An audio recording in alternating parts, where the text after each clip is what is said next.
आज हमनी के चल देनी सन बोलोरो से बेतिया काहे से कि कुछ सामान लावे कर ला दुकान के भी।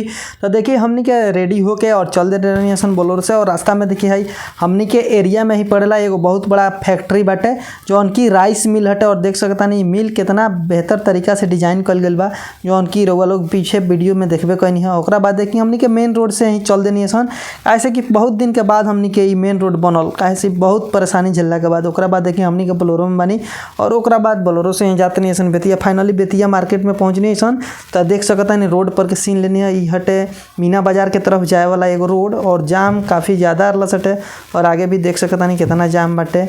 तो फिर हमनी के धीरे धीरे वहाँ मीना बाजार के तरफ जाते नहीं सन काहे से कि ओने से भी कुछ सामान लेवे करला। और मीना बाजार से सामान लेवे खातिर हमनी के मीना बाजार के किनारे के तरफ जाते नहीं सन। देखिए मार्केट हटे जौन की बेतिया मार्केट है राजदेवड़ी के पास ई इलाका पड़ेला।